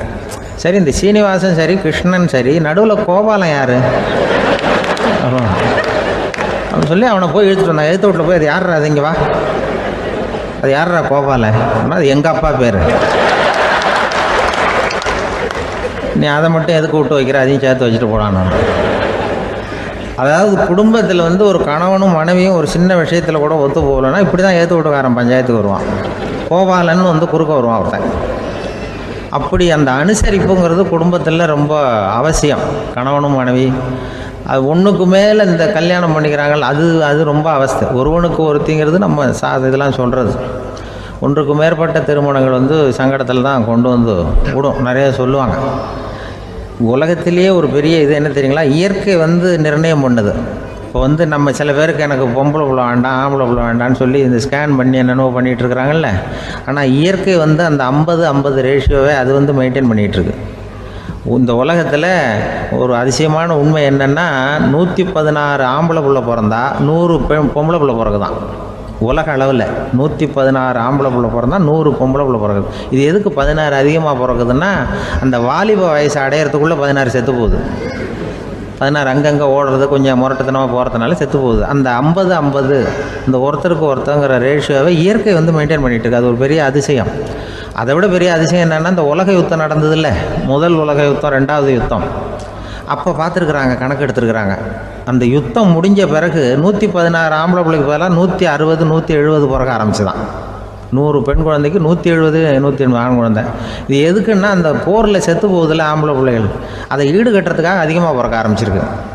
அந்த அளவுக்கு வந்து இயற்கை வந்து ஒரு பெரிய ரேஷியோவை மெயின்டைன் பண்ணுது. அதாவது ஒருவனுக்கு ஒருத்திங்கிறத அது சொல்லிகிட்டு இருக்கு. புறாவெல்லாம் வளர்த்திங்கன்னா, நான் கூட புறா வளர்த்துருக்குறேன் ஊரில். புறா வளர்த்திங்கன்னா ஒரு தடவைக்கு 2 முட்டை தான் விடும் ஒரு வீட்டுக்கு. அந்த 2 முட்டையும் குஞ்சு பறிச்சுன்னா அதில் ஒன்று வந்து ஆணாக இருக்கும், ஒன்று பொண்ணாக இருக்கும். அது எந்த முட்டை ஆண் எந்த முட்டை பெண்ணுங்கிறத இயற்கை நிர்ணயம் பண்ணுது. அதை வந்து நம்ம மாற்றவே முடியாது. ரெண்டையும் அந்த பெண்ணாவோ 2 ஆணாவோ மாற்ற முடியாது நம்ம. அதனால் அந்த இயற்கையை புரிஞ்சுக்கிட்டு நாம் நடந்துக்கணும். அதனால தான் ஒரு கணவன் ஒரு மனைவி, அதான் ஒருத்தருக்கு ஒருத்தங்கிறது. ஒன்றுக்கு மேலேனா சங்கடம் தான். ஒரு பஸ்ஸில் வந்து ரெண்டு பெண்கள் வந்துக்கிட்டு இருந்தாங்களாம். பஸ்ஸு பிரயாணம்.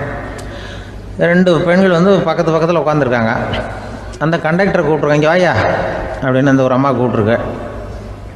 என்னம்மா அப்படின்ட்டுருக்கார். வந்து இந்த ஜன்னலை திறந்து விட்டு போ அப்படின்னு. சரின்னு அதுக்கு பக்கத்தில் இருந்த ஜன்னலை திறந்து விட்டு அவர் போயிட்டார். பக்கத்தில் இருந்தம்மா உடனே இங்கே வாயா மறுபடியும் வாயான்னு கூப்பிட்ருக்கு. வந்து என்ன இந்த ஜன்னலை மூடி விட்டு போ அப்படின்ட்டுருக்கு. மூடி விட்டு போனார். மறுபடியும் அந்த முன்னாடி கூப்பிட்டது வாமா வாயான்னு மறுபடியும் கண்டக்டரை கூப்பிட்டு, என்ன இந்த பார், இந்த ஜன்னலை வந்து நீ மூடி வச்சின்னா நான் மூச்சு திணறி செத்து போடுவேன். அப்புறம் உடனே பக்கத்தில் இருந்தம்மா தபாரியா அந்த அம்மா பேச்சை கேட்டுட்டு நீ திறந்து வச்சின்னா நான் குளிர் தாங்காமல் செத்து போடுவேன் அப்படின்ட்டு அவர் தலையை பிச்சுக்கிறார் கண்டக்டர். என்னடா பெரிய ரொம்ப போச்சேன்னு, கொஞ்சம் தூரம் பிரயாணம், இதில் கூட அட்ஜஸ்ட் பண்ணி போகக்கூடாதா அப்படின்னு. அப்போ அந்த பஸ்ஸில் பின்னாடி ஒருத்தன் கடைசி சீட்டில் வெயில் தாங்காமல் சட்டையெல்லாம் கட்டி போட்டுட்டு ஒரு கிராமத்து ஆள் பீடி குடிச்சிட்டு வரான். அவர் கூப்பிட்ருக்கான் அந்த ஆள், அந்த கண்டக்டர் இங்கே வாயா அங்கே என்ன தகராறு அப்படின்னு. அந்த எதிர்த்து வீட்டுக்காரன் வந்தானே முன்னாடி பஞ்சாயத்துக்கு, அது மாதிரி கண்டக்டர் இங்கே வாயா, அவன் ஏன் நீ என்ன சொல்ல போகிற அப்படின்ட்டு வந்திருக்கான். சட்டையெல்லாம் கேட்டு போட்டு பீடி குடிக்கிறோம், பீடி புகையை ஊதி விட்டு அங்கே என்ன தகராறு அப்படின்னு கேட்டிருக்கான். ஒன்றும் இல்லையா, அந்த அம்மா வந்து ஜன்னலை திறந்தா செத்து போவேங்கிறது, இந்த அம்மா ஜன்னலை மூடுனா செத்து போவேங்கிறது, நான் என்னையா பண்ணுறது ஒரு ஆள், இதுக்கு ஏன் கவலைப்படுறேன், நான் சொல்கிறத கேள், நான் தீர்த்து வைக்கிறேன் பிரச்சனையை அப்படின்னு சொல்லிவிட்டு பீடியை எடுத்துக்கிட்டு புகையை ஊதிவிட்டு சொன்னானா, கொஞ்ச நேரம் அந்த ஜன்னலை மூடி வை, அந்த அம்மா செத்து போவோம், அப்புறம் திறந்து வை, இந்த அம்மா செத்து போவோம், நாம் நிம்மதியாக போகலாம் அப்படின்னு சொல்லிட்டு பீடி குடிக்க ஆரம்பிச்சிட்டான். அவருக்கு கோவம் வந்துட்டுது கண்டக்டருக்கு. உனக்கு என்னையா நீ பாட்டுக்கு சொல்லிட்டு போடுவ, அந்த 2 அம்மாவும் செத்து போச்சுன்னா அவங்க வீட்டுக்காரனுக்கெல்லாம் யார் பதில் சொல்கிறது அப்படின்னா, கவலையே படாத, 2 பேருக்கும் நான் தான் வீட்டுக்காரன். அதனால தான் அந்த யோசனையை சொன்னேன் அவங்ககிட்ட. அப்புறம் இதுதான் இந்த ஒன்றுக்கு மேலே போச்சுன்னா அது இயற்கைக்கு விரோதம், இப்படிலாம் ஆகும். அதனால தான் அவன் அவ்வளவு ஒன்றுமே வேண்டான்ட்டு கடைசி பெஞ்சு இதில் போய் சீட்டில் உட்காந்துக்கிட்டான். அப்படி அது இயற்கையை புரிஞ்சுக்கிட்டு வாழணுங்கிறது முக்கியம். குடும்பத்தில் வந்து கணவனுடைய பங்கு என்ன, மனைவியினுடைய பங்கு, குழந்தை குட்டிகள்லாம் சொல்லுவாங்க. அப்படி இருக்கணும். கணவன்கிறவனுக்கு நிறைய சகிப்புத்தன்மை தேவைப்படுது. இதில் ஒரு பெரிய நீதிபதி இருந்தார் சென்னையில், உண்மையாக நடந்தது.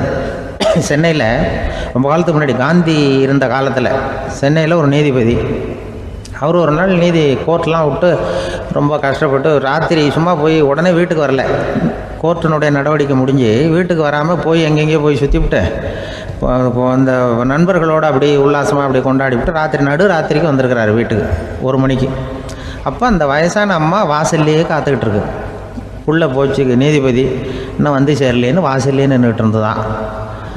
அப்போ அது வந்த உடனே பலார்னு அரைஞ்சி விட்டாங்களாம் அந்த அம்மா. ஏன்டா அவ்வளோ தூரம் எங்கே போனேன்?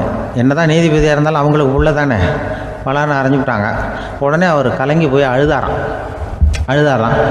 மறுநாள் கேட்டிருக்காங்க அந்த பக்கத்தில் இருந்தவங்க, ஏன் நீ வந்து பெரிய நீதிபதி, பெரிய பதவியில் இருக்க, அதனால் உன்னை அவங்க அம்மா அடிச்சிட்டாங்கன்னு அழுதியா அப்படின்னு கேட்டாங்களாம். அப்போ அவர் சொன்னாராம் நீதிபதி, இல்லை நான் வந்து இது மாதிரி எங்கள் அம்மாக்கிட்ட அடிக்கடி அடி வாங்குவேன். எப்போதும் அவங்க அடிக்கிற அடி பலமாக விழும். இப்போ அவங்க அடித்தது எனக்கு வலிக்கவே இல்லை. அந்த அளவுக்கு அவங்களுக்கு வயசாகிட்டுதே, பலம் குறைஞ்சிட்டுதேன்னு நினச்சி அழுதேன் அப்படின்னுக்காரான். அதுதான் புள்ள அம்மா பேரில் உள்ள பாசங்கிறது. இதே போல் நான் சொன்னது மாதிரி முன்னாடி இவர் ஒரு இறைநேச செல்வர் ஒருத்தர் இருந்தார். ஒரு அம்மா வந்து எனக்கு அப்பா தண்ணி கொடுப்பா அப்படின்றது படுக்கையில் இருந்த அம்மா. இவர் ஏதோ படிச்சுக்கிட்டு இருந்தவர், ஒரு சின்ன இளைஞர். உடனே ஓடி போய் ஒரு குவளையில் தண்ணி எடுத்துகிட்டு போய் அம்மாவுக்கு முன்னாடி நிற்கிறார். முன்ன அந்த அம்மா அதுக்குள்ளே தூங்கி போச்சு. இவர் அந்த தண்ணியை வச்சுக்கிட்டு அவர் பாட்டு நிற்கிறார். விடிஞ்சு போச்சு. விடிகிற சமயத்தில் அந்த அம்மா முடிச்சு பார்க்குது, பையன் தண்ணியோட கையில் வச்சுட்டு நிற்கிறார். ஏம்மா என்னப்பா நீ ராத்திரி பூரா தண்ணியோடு நின்றுட்டு இருக்கிறியா எனக்கா அப்படின்னு. அப்போ அவர் சொன்னாராம், ஆமாம்மா ராத்திரி தண்ணி தாகமாக இருக்குன்னு கேட்டிங்க, உடனே தண்ணி கொண்டு வந்துட்டேன். ஓடி வந்து பார்க்கும்பொழுது நீங்கள் தூங்கிக்கிட்டு இருந்தீங்க.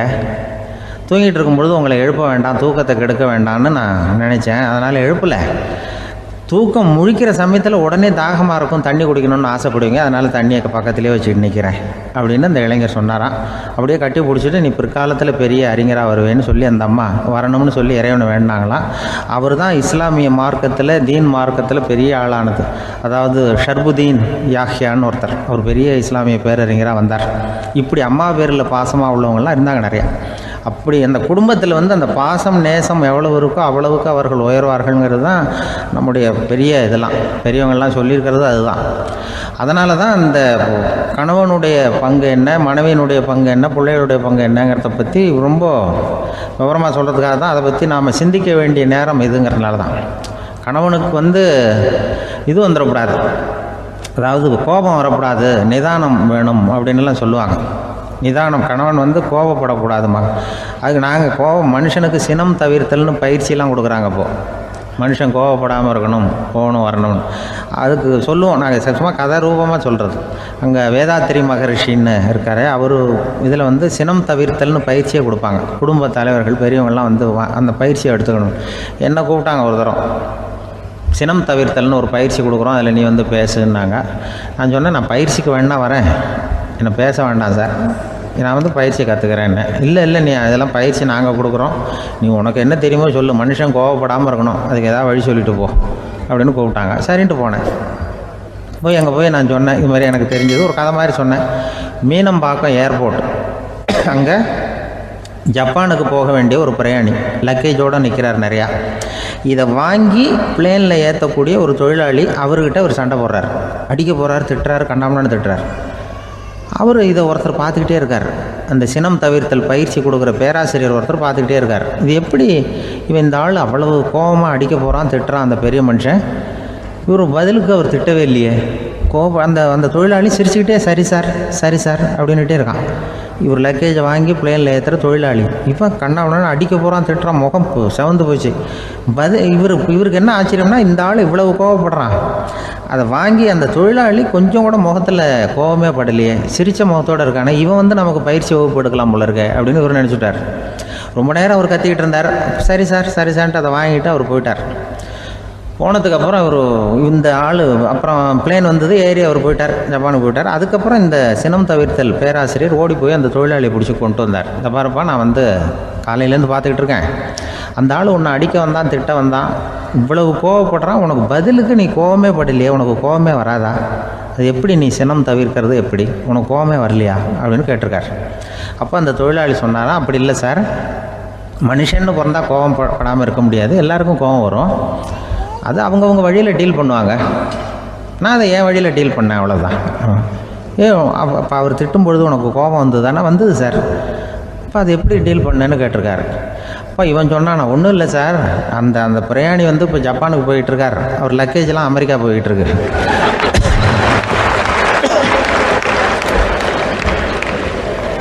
இதுக்கு நாம் எதுக்கு சார் அனாவசியமாக அவன்கிட்ட போய் சண்டை போட்டுக்கிட்டேன்? அப்படி மாற்றி ஏற்றி விட்டா அவன் போய் பார்த்துக்கிறான் எங்கேயாவது.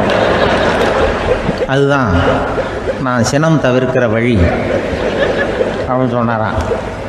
உடனே இதை தான் எனக்கு தெரிஞ்சது கோபம் வராமல் இருக்கிறதுன்னு அங்கே பேசினேன் அந்த கூட்டத்தில். அதுக்கப்புறம் இன்ன வரைக்கும் அவங்க கூப்பிடுறதே இல்லை என்ன. ஏன்னா நாங்கள் வந்து முறையாக ஒருத்தன் கோவப்படாமல் இருக்கிறதுக்கு என்ன வழின்னு சொல்லி கொடுத்துக்கிட்டு இருக்கிறோம். நீ இப்படி பண்ணுறியப்பா அப்படின்னு சொல்லி. இப்போ எப்படின்னா, ஒரு 600 வருஷத்துக்கு முன்னாடி மனுஷனுக்கு இருந்த நெருக்கடி இருக்குது பாருங்கள். ஒரு 600 வருஷத்துக்கு முன்னாடி மனுஷனுக்கு எவ்வளோ நெருக்கடி இருந்ததோ அதுபோல் 40 பங்கு இப்போ அதிகமாகிட்டு தான் கண்டுபிடிச்சி சொல்லியிருக்கிறாங்க. அவ்வளவு நெருக்கடிக்கு மத்தியில் நாம் வாழ்ந்துக்கிட்டு இருக்கிறோம். ஒரு 600 வருஷத்துக்கு முன்னாடி என் தலையில் 1 கிலோ வச்சுக்கிட்டு நின்னேன்னு வைங்க, இப்போ 40 கிலோ வச்சுக்கிட்டு நிற்கிறேன்.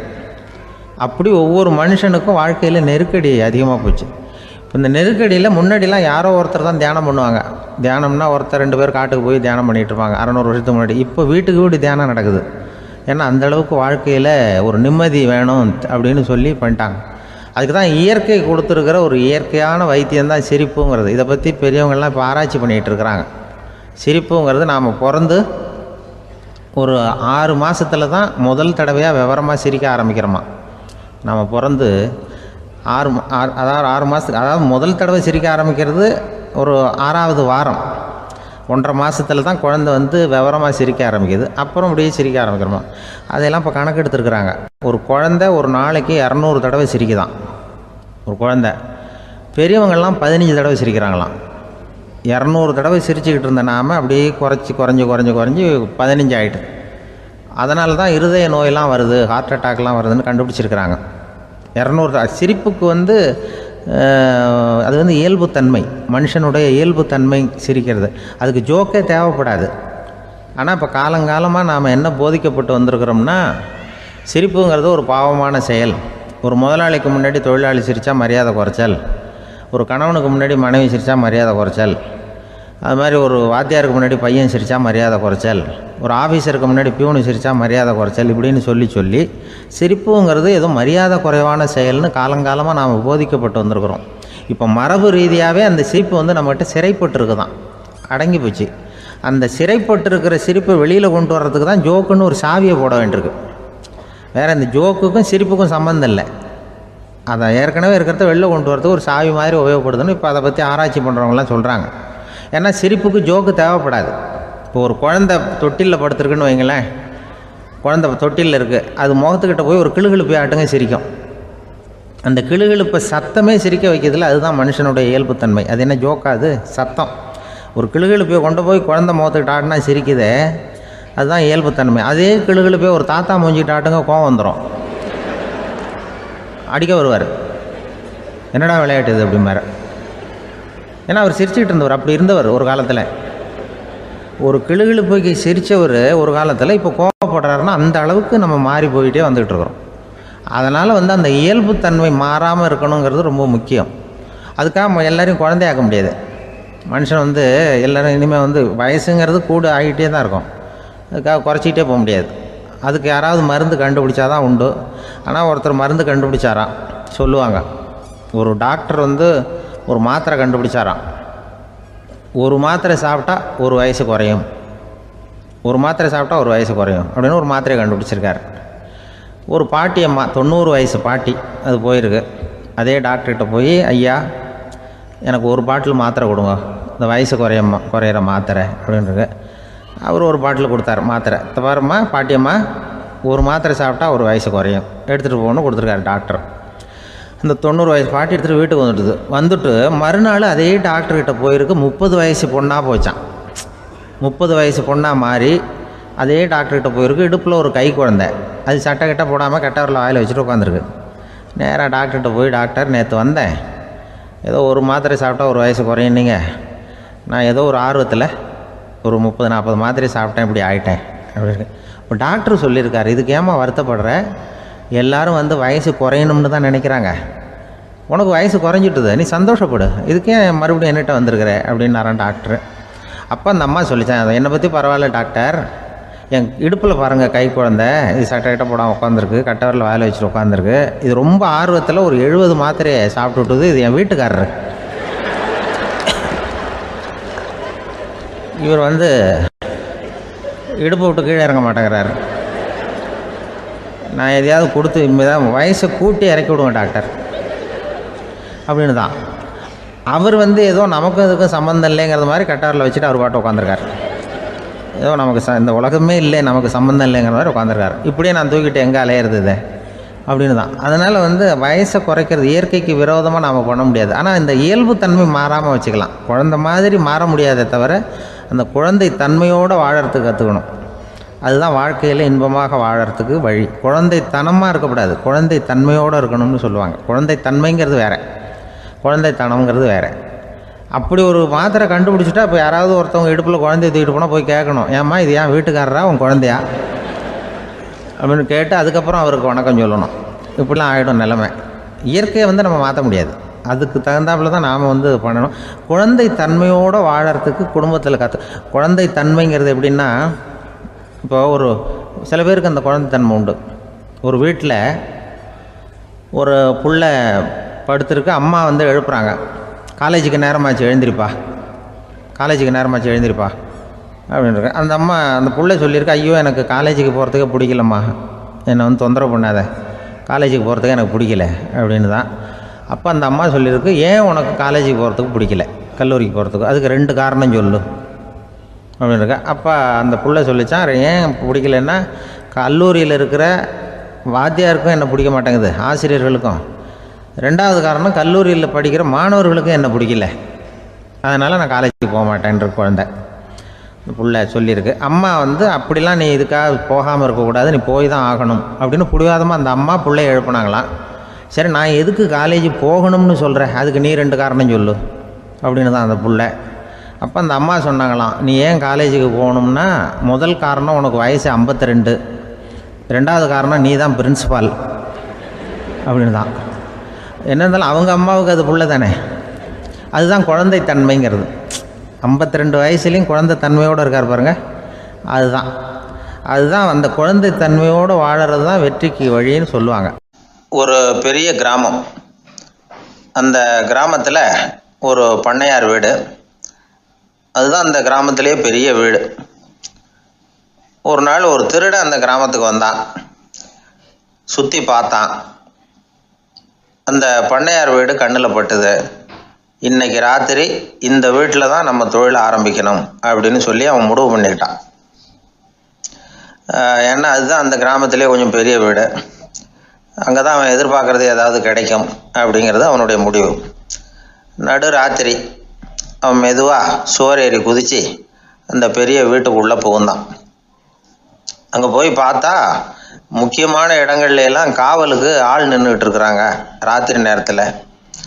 சரி, இந்த வீட்டில் நம்மால் திருட முடியாது அப்படின்னு முடிவு பண்ணிட்டு மெதுவாக வந்த வழியிலேயே திரும்பி வந்தான். அந்த சமயத்தில் காலில் ஏதோ தட்டுப்பட்டுது. என்னது அப்படின்னு சொல்லி குனிஞ்சு பார்த்தா அங்கே ஒரு பெரிய வெங்காய மூட்டை அடுக்கி வச்சிருக்கிறாங்க. சரி, வந்ததுக்கு வெறுங்கையோடு திரும்ப வேண்டாமே அப்படின்னு சொல்லி கையில் இருந்த ஒரு பெரிய பை நிறைய அதை அள்ளி போட்டுக்கிட்டான். வெங்காயத்தை போட்டுக்கிட்டு புறப்படுற சமயத்தில் கப்புன்னு கழுத்தில் ஒரு கை விழுந்தது. ஆள் மாட்டிக்கிட்டான். அதாவது காவலாளிகள் அவனை பிடிச்சி வச்சுக்கிட்டாங்க. மறுநாள் காலையில் அந்த திருடனை பண்ணையார் முன்னாடி கொண்டுட்டு போய் நிறுத்தினாங்க. ஐயா, இந்த ஆள் ராத்திரி நம்ம வீட்டில் திருடுறதுக்காக வந்தான், வெங்காயத்தை அள்ளிட்டு புறப்படுறப்போ மாட்டிக்கிட்டான் அப்படின்னாங்க. அவர் பார்த்தார், என்னப்பா இவங்க சொல்கிறது உண்மைதானான்னு கேட்டார். ஆமான்னு ஒத்துக்கிட்டான் அந்த ஆள். பண்ணையார் அதுக்கப்புறம் கொஞ்சம் யோசனை பண்ணார். அப்புறமா தீர்ப்பு வழங்கினார். இதை பாருப்பா, நீ இங்கே திருட வந்தது குற்றம், அதுக்காக நீ 100 ரூபாய் அபராதம் செலுத்தணும், அல்லது 100 கசையடிகள் வாங்கணும்.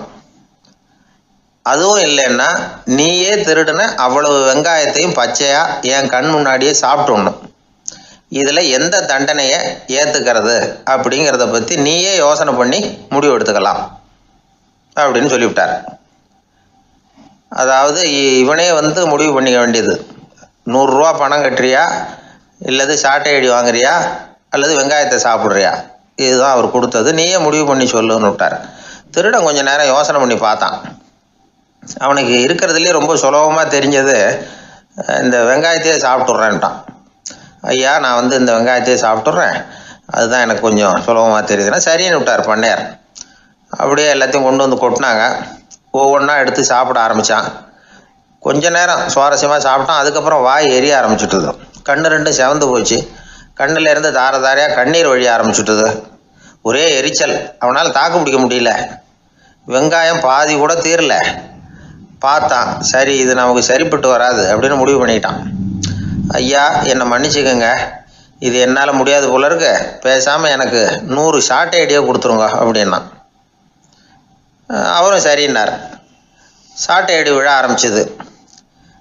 அதுவும் ஆரம்பத்தில் ஒரு மாதிரியாக இருந்தது. ஒரு 60 அடிகள் விழுற வரைக்கும் தாங்கினான். அதுக்கு மேலே அவனால் முடியல, தாக்கு பிடிக்க முடியல. ஐயா, என்னை மன்னிச்சுக்கோங்க அப்படின்னு மறுபடியும் பண்ணையார் காலில் விழுந்தான். ஐயா, இதுவும் எனக்கு சரிப்பட்டு வராது போல இருக்கு, பேசாமல் 100 ரூபா அபராதமே கட்டிவிட்றேன் அப்படின்னா. அதே மாதிரி பணத்தை எடுத்து கொடுத்துட்டு அவன் பாட்டுக்கு போனான். இப்படி ஒரு கதை உண்டு. இந்த கதையை உலக புகழ்பெற்ற மனோதத்துவ மேதை ஸ்காட் பெக் ஒரு உதாரணமாக எடுத்து சொல்கிறார்.